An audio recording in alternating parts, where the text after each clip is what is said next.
말씀 함께 보겠습니다. 하나님 말씀은 구약성경 창세기 47장입니다. 27절로 31절에 있는 말씀인데요. 한 절씩 서로 교독하겠습니다. 제가 먼저 27절 읽겠습니다. 이스라엘 족속이 애굽 고센 땅에 거주하며 거기서 생업을 얻어 생육하고 번성하였더라.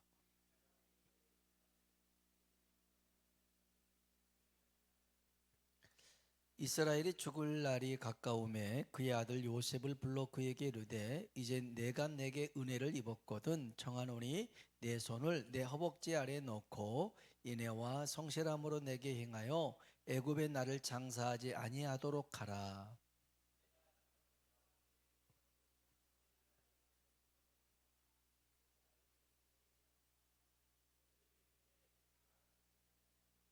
같이요. 야곱이 또 이르되 내게 맹세하라 하매 그가 맹세하니 이스라엘이 침상머리에서 하나님께 경배하니라. 아멘. 한번 인사합시다. 하나님의 은혜가 당신에게 임하기를 원합니다. 하나님의 은혜가 당신에게 임하기를 원합니다. 한 번 더 하나님이 당신에게 복 주시기를 원합니다. 하나님이 당신에게 복 주시기를 원합니다. 미국 동부에서 서부로 가는 비행기가 있었습니다. 워싱턴에서 LA로 가는 비행기가 있었는데요. 난기류를 만났어요. 그러니까 저도 잠깐 아주 비행기 때 약간 흔들리는 경우가 있었어요. 이번에 있었는데 화장실에 가려고 했더니 빨리 앉으라고 그래가지고 앉았는데 뭐 이거보다 훨씬 더 심한 난기류를 만나서 막 사람들이 비명을 지르기 시작했고 그리고 막 두려워 떠는 그런 상황들이었었어요. 그런데 모두 다 겁에 질려 있는데 할머니 한 분만 너무 평온한 상태로 가만히 있더라는 거죠. 그래서 옆에 있었던 이가 물어봅니다. 아니 할머니는 무섭지 않냐고, 이 상황이 안 무섭냐고. 그랬더니 이 할머니가 뭐라고 그러냐면 아니 비행기 사고로 죽으면 먼저 간 큰딸 만나러 가면 되고 비행기가 LA 공항에 무사히 잘 도착하면 작은 딸 만나면 되는 거고 나는 다 상관없어요. 그런 거예요. 죽으면 큰딸 만나면 되고 안 죽으면 작은 딸 만나면 되고 참 우리도 우리의 삶이 고난과 시련에 이렇게 반응할 수 있는 믿음이 있었으면 좋겠습니다. 살아도 주와 함께, 죽어도 주와 함께. 여러분 사나 죽으나 우리는 주님의 것인 줄로 믿습니다. 로마서 14장 8절은 이렇게 이야기하고 있습니다. 같이 한번 볼까요? 우리가 살아도 주를 위하여 살고 죽어도 주를 위하여 죽나니 그러므로 사나 죽으나 우리가 주의 것이로다. 아멘. 우리가 사나 죽으나 누구의 것이에요? 주님의 것입니다. 우리 옆 사람 보고 다시 한번 인사합시다. 당신은 주님의 것입니다. 당신은 주님의 것입니다. 아멘. 아멘.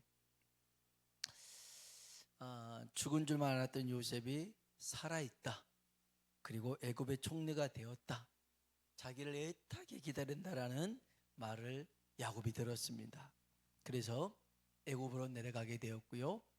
요셉의 지극정성 효도를 받으면서 17년을 살았습니다. 그러다가 자기가 죽음이 임박해짐을 느꼈죠. 그래서 요셉을 불러다가 마지막 소원을 부탁합니다. 이 야곱의 마지막 소원이 있었어요. 그게 뭐였냐면 자기가 죽거든 애굽에 묻지 말고 조상의 묘가 있는 가나안 선영에, 가나안 선산에 나를 묻어달라는 거였어요. 이거 한번 봅시다. 27절 28절에 있는 말씀입니다. 같이 읽어볼까요? 이스라엘 족속이 애굽 고센 땅에 거주하며 거기서 생업을 얻어 생육하고 번성하였더라. 야곱이 애굽 땅에 17년을 거주하였으니 그의 나이가 147세라. 아멘. 애굽 땅에서 몇 년을 거주했어요? 17년을 거주했습니다. 그러니까 130살에 갔었는데 17년 거주해서 147살이 되었어요. 자, 우리 29절 30절도 더 읽어볼까요? 읽어봅시다.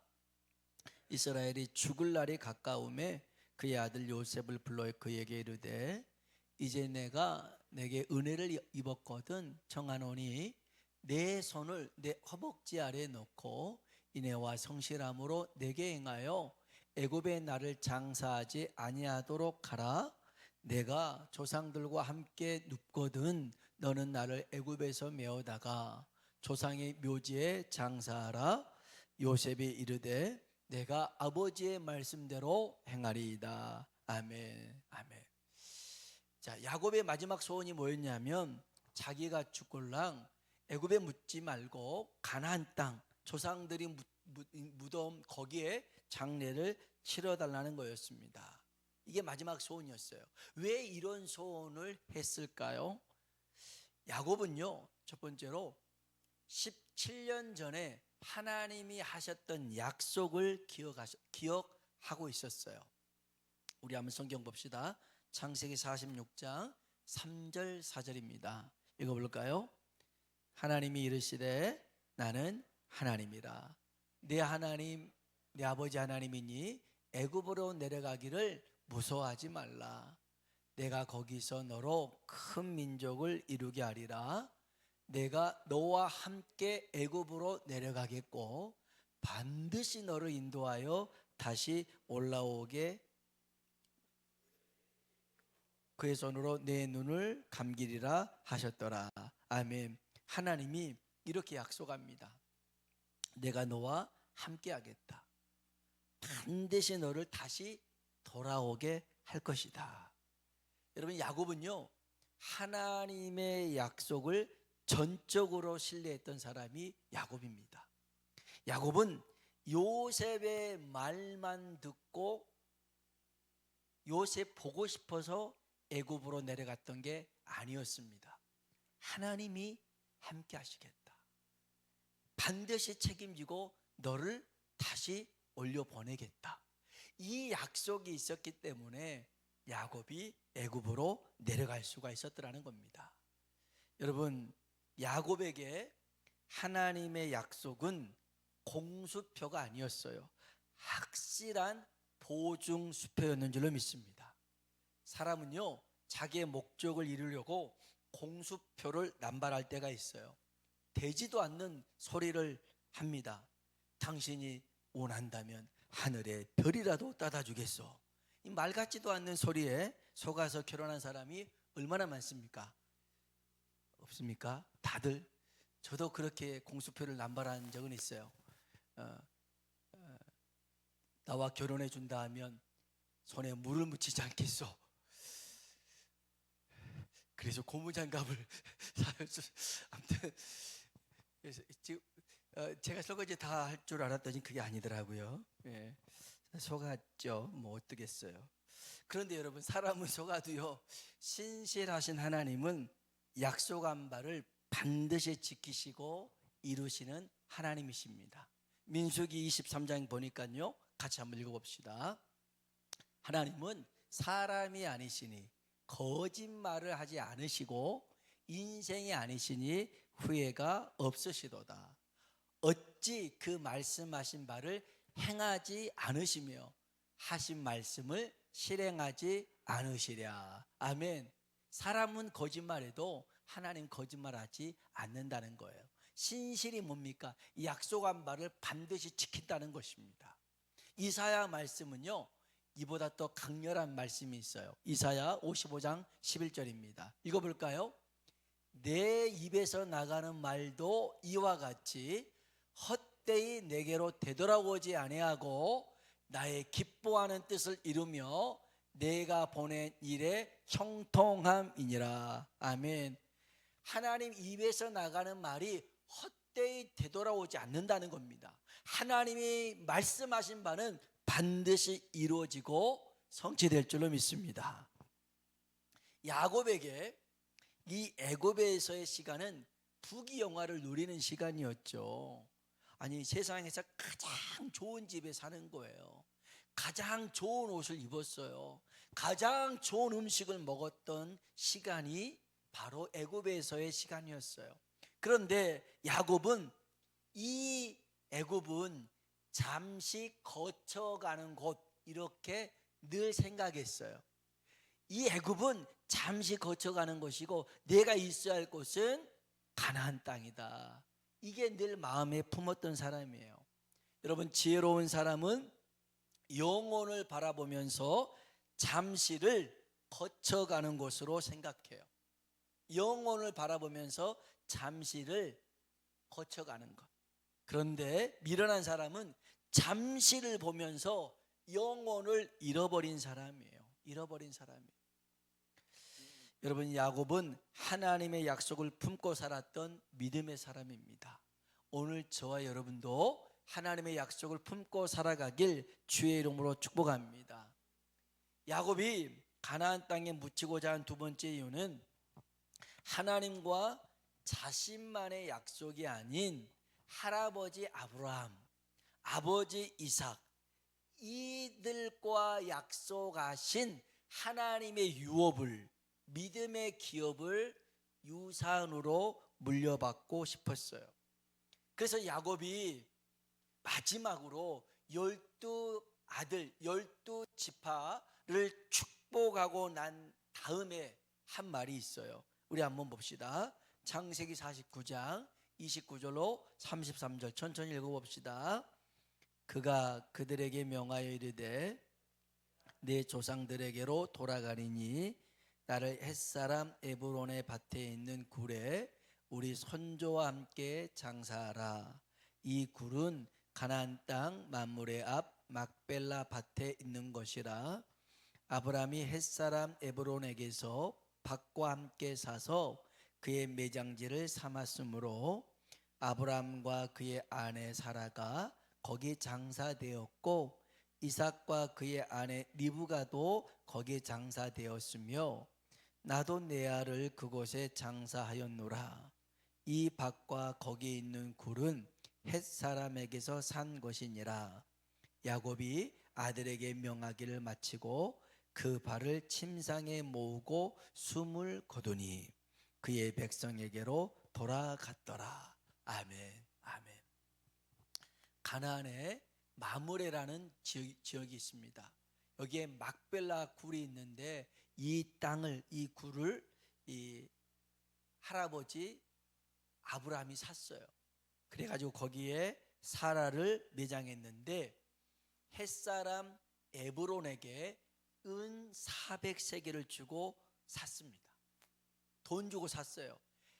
에브론이요, 아이고 그냥 사용해도 돼요. 당신은 우리 지역의 큰 지도자니까 그냥 내드릴게요. 그냥 이용하세요. 그랬어요. 그런데 아브라함은 그냥 이용하지 않고 은 400세겔을 주고 샀어요. 중요한 의미가 있어요. 그냥 사용해도 된다고 했지만 굳이 값을 주고 산 이유는 뭐냐면 아브라함은 그 땅을 사용하려고 하지 않고 소유하려고 했어요. 값을 지불해서 자기의 소유로 삼았다는 것입니다. 여기는 중요한 의미가 있어요. 여러분, 하나님도 우리를 값주고 사신 줄로 믿습니다. 요한계시록 5장 9절 볼까요? 읽어봅시다. 그들이 새 노래를 불러 이르되 두루마리를 가지시고 그 인봉을 떼기에 합당하시도다. 일찍이 죽임을 당하사 각 족속과 방언과 백성과 나라 가운데에서 사람들을 피로 사서 하나님께 드리시고, 아멘. 사람들을 뭐로 샀어요? 피로 사셨대요. 피로 값주고 우리를 구원하시고 자녀 삼아 주신 줄로 믿습니다. 자, 예수님께서 왜 피로 값주고 우리를 사셨어요? 우리를 이용하려고 하지 않고 우리를 주님의 것, 주님의 소유로 삼으시기 위함인 줄로 믿습니다. 자, 하나님이요 교회를 피로 값주고 샀다라고 말씀합니다. 사도행전 20장 28절 볼까요? 읽어봅시다. 여러분은 자기를 위하여 또는 온 양떼를 위하여 삼가라. 성령이 그들 가운데 여러분을 감독자로 삼고 하나님이 자기 피로 사신 교회를 보살피게 하셨느니라. 아멘. 자, 교회는 어떤 곳입니까? 하나님이 자기 피로 사신 교회입니다. 아멘. 여러분, 교회는 하나님이 이용하려고 교회를 삼으신 게 아니에요. 교회는 주님의 것이고 주의 소유로 삼기 위하여 피로 값주고 산 줄로 믿습니다. 여러분, 주님이 피로 값주고 산 곳을 귀하게 여겨야 됩니다. 귀하게 여겨야 돼요. 내 자신을 귀하게 여겨야 됩니다. 피로 값주고 사셨잖아요. 그리고 주님의 몸된 교회를 귀하게 여겨야 될 줄로 믿습니다. 성경에 보니까요, 교회를, 성전을 사랑하고 아끼는 자에게 형통의 은혜가 임한다라고 약속합니다. 시편 122편 6절입니다. 읽어볼까요? 예루살렘을 위하여 평안을 구하라. 예루살렘을 사랑하는 자는 형통하리로다. 아멘. 예루살렘을 위하여 뭘 구하라고요? 평안을 구해라. 예루살렘을 사랑하는 자는 형통하게 되더라는 거예요. 예루살렘은 성전을 의미합니다. 여러분, 오늘 주님이 피로 값주고 산 우리들, 교회 이용하려고 우리를 피로 산 게 아니에요. 주님의 것 삼으시려고 우리를 피로 값주고 산 줄로 믿습니다. 아브라함이 그 땅을 공짜로 이용할 수 있었으나 그걸 사지 않았더라면 절대 아브라함 소유가 되지 않습니다. 그러나 그 땅을 샀기 때문에 430년이라는 시간이 지났어도 그 땅의 소유권을 주장할 수가 있었더라는 거예요. 여러분, 우리는 누구 거라고요? 하나님의 것인 줄로 믿습니다. 자, 야곱은 자신이 죽으면 꼭 애굽이 아닌 가나안 땅에 매장해 줄 것을 부탁했죠. 그리고 요셉의 손을 자신의 허벅지 아래에 놓고 맹세하도록 만듭니다. 성경 볼까요? 창세기 47장 29절입니다. 읽어봅시다. 이스라엘이 죽을 날이 가까우매 그의 아들 요셉을 불러 그에게 이르되 이제 내가 내게 은혜를 입었거든 청하노니 내 손을 내 허벅지 아래에 넣고 인애와 성실함으로 내게 행하여 애굽의 나를 장사하지 아니하도록 하라. 아멘, 아멘.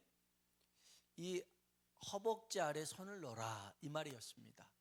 이거를 이제 이전 성경에는 환도뼈라고 합니다. 환도뼈.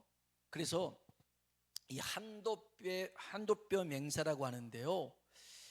창세기 24장에 보면 아브람도 이삭의 신부감을 데리러 늙은 종을 보낼 때 이 아브람 환도뼈 밑에 손을 놓으라고 그럽니다. 허벅지 밑에 손을 내라고 그래요. 성경에 여러 군데가 있는데 이게를 쭉 보면 환도뼈의 맹세는 몇 가지로 정리할 수 있어요. 뭐냐면 첫 번째, 거룩하신 하나님 앞에서 맹세하는 것이다. 두 번째, 주인의 권위와 주권을 인정해서 충성하고 복종해야 된다. 그런 의미가 있고요.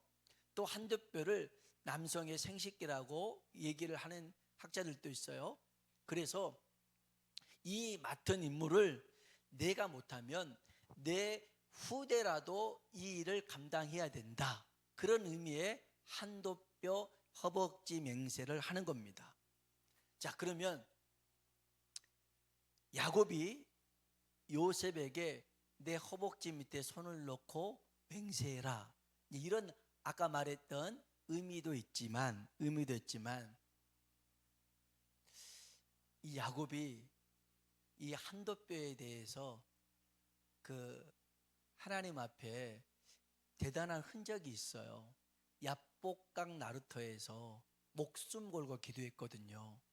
그때 천사가 나타나서 이 야곱의 이 허벅지 환도뼈를 칩니다. 그래서 뼈가 위골이 됐어요. 뼈가 부러진 거죠. 성경 한번 볼까요? 창세기 32장 24절로 25절입니다. 같이 한번 읽어볼까요? 야곱은 홀로 남았더니 어떤 사람이 날이 새도록 야곱과 씨름하다가 자기가 야곱을 이기지 못함을 보고 그가 야곱의 허벅지 관절을 치매 야곱의 허벅지 관절이 그 사람과 씨름할 때에 어긋났더라. 아멘. 그 부러진 허벅지 밑에 손 넣어라, 그런 거였어요. 목숨 걸고 기도해서 가족 살린 그 흔적 아닙니까? 거기에 이 요셉이 손을 넣었을 때 어떤 심정이었을까요? 저희 외할머니가 돌아가셨을 때, 이제 살아 계실 때도 그랬지만 외할머니를 보면 항상 이 손톱이, 엄지 손톱이 까맸어요. 그 삼촌이 한약방을 했기 때문에 그렇게 경제적으로 막 어렵지 않지만 이제 막내딸하고 같이 살면서 조금이라도 도움이 되고 싶었던 것 같아요. 그래서 부업을 하신 거죠. 마늘 까는 거. 그래서 마늘을 이렇게 큰 통에 담아서 이렇게 거기다가 물에서 담가 놓고 불려서 마늘을 깠던 것 같아요. 그래서 양 손톱이 그 까맣게 되어 있었어요. 그러니까 그 모습이 지금도 기억에 남아요.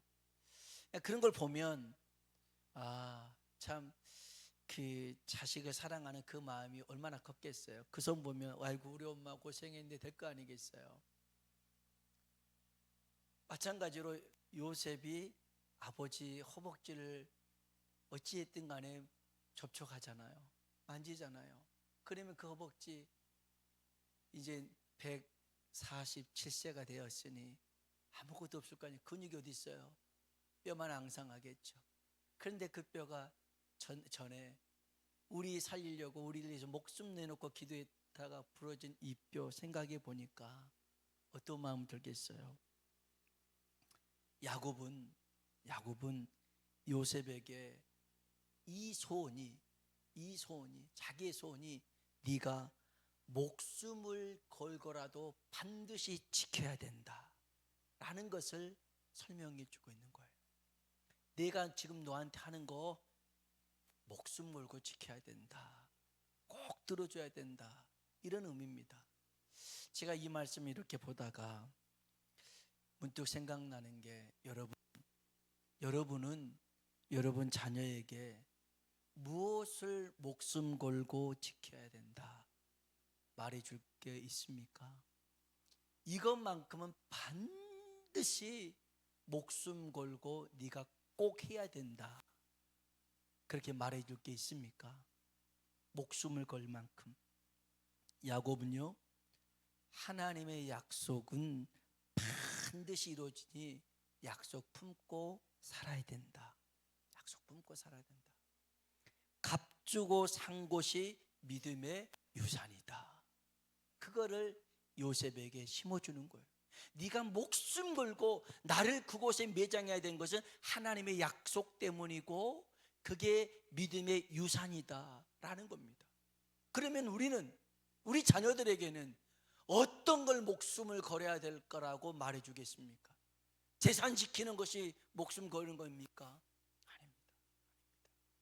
저 천국을 소망하고 살아야 되는 것을 목숨 걸고라도 지켜야 한다고 말해줘야 됩니다. 주님이 피로 값주고 산 것에 대해서는 절대로 놓치지 말아야 된다라고 여러분이 일러줘야 됩니다. 이것이 한돛뼈의 맹세입니다. 허벅지의 맹세입니다. 주님의 몸된 교회를 정말 아끼고 사랑해야 된다 말해줄 수 있는 믿음의 사람 되길 주의 이름으로 축복합니다. 이렇게 야곱이 그 허벅지 아래에서 요셉에게 맹세를 하라고 합니다. 그러니 요셉이 맹세를 합니다.